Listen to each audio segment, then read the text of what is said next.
ബീച്ചുകൾ ഇഷ്ടമല്ലാത്തവരായി ആരുണ്ട്? കാഴ്ചയിൽ ആരെയും അതിശയിപ്പിക്കുന്ന മനോഹരമായ ബീച്ചുകൾ നിരവധിയാണ് നമ്മുടെ ഭൂമിയിൽ. അത്തരത്തിലൊന്നാണ് ചൈനയിലെ പാൻജിൻ റെഡ് സീ ബീച്ച്. ലിയോഹെ നദിയുടെ തീരത്തുള്ള ഈ വിസ്മയകരമായ തണ്ണീർത്തടം അതിൻ്റെ അത്യന്തം അപൂർവമായ ചുമന്ന പ്രതാപത്തോടെ സഞ്ചാരികളെ ആകർഷിക്കുന്നു. ചൈനയിലെ ലിയോണിംഗ് പ്രവിശ്യയിലാണ് ഈ ചുവന്ന ബീച്ച് ഉള്ളത്.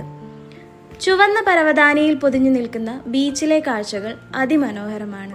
132 ചതുരശ്ര കിലോമീറ്റർ വിസ്തൃതിയിലുള്ള ഈ പ്രദേശം 260-ലധികം ഇനം പക്ഷികളുടെയും 399ഓളം വ്യത്യസ്ത ജീവജാലങ്ങളുടെയും ആവാസ കേന്ദ്രമാണ്. ബീച്ചിന്റെ സൗന്ദര്യം ആസ്വദിക്കുവാനും ചിത്രങ്ങൾ പകർത്തുവാനും നിരവധി പേരാണ് ഇവിടേക്ക് എത്തിച്ചേരുന്നത്. ശരത്കാലങ്ങളിൽ പ്രദേശം ചുമന്ന നിറം കൊണ്ട് മൂടപ്പെടും. ഈ അപൂർവതയ്ക്ക് കാരണം സുവൈഡ സൽസ എന്ന സസ്യമാണ്.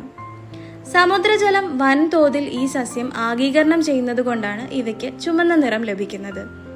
വസന്തകാലത്തിൽ പച്ച നിറത്തിലായിരിക്കും സസ്യം. ശരത്കാലങ്ങളിൽ ചുമപ്പും ശൈത്യകാലത്ത് ഇത് പർപ്പിൾ നിറത്തിലേക്കും മാറും.